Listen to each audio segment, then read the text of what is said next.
Assalamualaikum warahmatullahi wabarakatuh.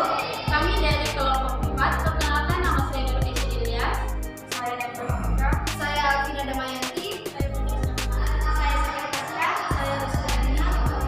Di sini kami akan memaparkan hasil diskusi kami tentang materi alofon dan fonem dari mata kuliah kajian bahasa Indonesia yang dinampung oleh Ibu Dr. Haja Rosdia Salam SPD MPD. Bagi teman-teman, silakan menyaksikan. Bismillahirrahmanirrahim. Assalamualaikum warahmatullahi wabarakatuh. Puji syukur kita panjatkan kehadirat Allah Subhanahu wa Ta'ala yang telah memberikan kita rahmat dan karunia-Nya sehingga saya dan teman-teman kelompok saya bisa menyelesaikan tugas ini dengan baik dan tepat waktu.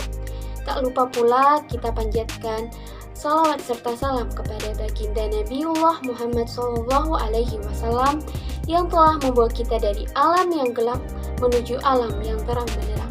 Dan tak lupa saya sampaikan salam kepada Ibu Dr. Haja Rosdia Salam SPD MPD selaku dosen pengampu mata kuliah kajian bahasa Indonesia dan kepada teman-teman penonton sekalian yang telah menyaksikan video dari kami. Nah, untuk menghargai waktu, inilah video pemaparan materi dari kelompok kami. Perbedaan fonem dan alofon pada pertemuan kelima. Yang pertama yaitu definisi fonem dan alofon.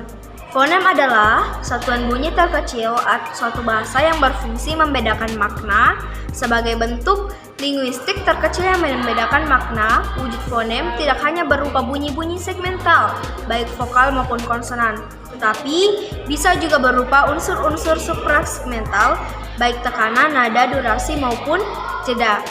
Nah, sedangkan alofon adalah pelafalan fonem berdasarkan posisi dalam kata. Misalkan fonem B dalam bahasa Indonesia dilafalkan pada posisi awal, besar, dan tengah kabel, berbeda dengan fonem pada posisi terakhir yaitu jawab. Apa saja sih unsur yang membedakan fonem dan alofon? Baik, selanjutnya saya Sakira Fasya akan melanjutkan materi tentang perbedaan utama dalam unsur alofon dan fonem. Perbedaan utama antara unsur alofon dan fonem adalah bahwa fonem merupakan unit suara dalam bahasa yang dapat membedakan makna antara kata. Sedangkan unsur alofon adalah variasi fonetik dari sebuah fonem yang tidak mempengaruhi makna kata.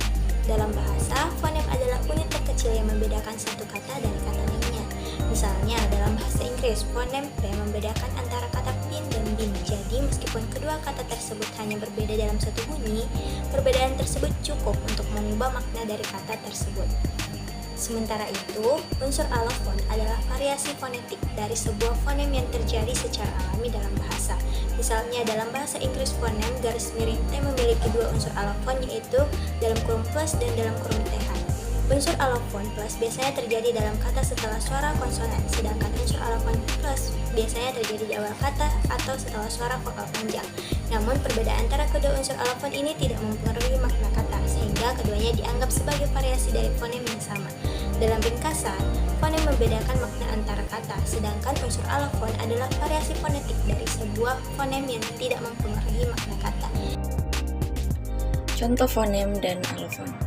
Jadi, fonem dan alofon adalah dua unit terkecil dalam bahasa yang membentuk bunyi atau suara. Adapun contoh fonem dan alofon dalam bahasa Indonesia, yakni yang pertama ada fonem P dalam kata pulpen, pohon, dan topi. Dan yang kedua ada alofon P yang dihasilkan oleh fonem P pada posisi di antara dua bunyi gigi dalam kata sepak, lipat, dan terap. Dan yang ketiga ada alofon P yang dihasilkan oleh fonem P pada awal kata dalam kata pasar, panas, dan pergi. Dan yang keempat ada fonem T dalam kata tiga, tangan, dan batu. Dan yang kelima ada alofon T yang dihasilkan oleh fonem T pada posisi di antara dua bunyi gigi dalam kata istimewa, ngata, dan kata. Di sini saya akan melanjutkan tentang contoh fonem dan alofon. Yang pertama ada alofon T yang dihasilkan oleh fonem T pada awal kata dalam kata tulis, terima, dan tunggu. Yang kedua, fonem K dalam kata kopi, kucing, dan sekolah. Yang ketiga, alofon K yang dihasilkan oleh fonem K pada posisi di antara dua bunyi bibir dalam kata aktif, lingkungan, dan fakultas. Dan yang terakhir, alofon K yang dihasilkan oleh fonem K pada awal kata dalam kata kemarin, kiri, dan kata. Ciri-ciri fonem dan alofon. Ciri-ciri fonem. Yang pertama merupakan unit terkecil dari bunyi bahasa yang membedakan makna kata. Yang kedua, satu fonem dapat memiliki beberapa alofon. Yang ketiga, fonem tidak memiliki arti yang bermakna secara sendiri-sendiri. Yang keempat, setiap bahasa memiliki jumlah fonem yang berbeda-beda. Ciri-ciri alofon. Yang pertama itu merupakan variasi bunyi yang terjadi pada satu fonem dalam bahasa tertentu. Yang kedua, tidak membedakan makna kata. Yang ketiga, biasanya dipengaruhi oleh fonem-fonem yang berdekatan. Yang keempat, alofon dapat berupa variasi bunyi vokal, konsonan, atau kombinasi keduanya. Yang kelima, alofon tidak dianggap sebagai unit terkecil dari bunyi bahasa yang membeda makna kata.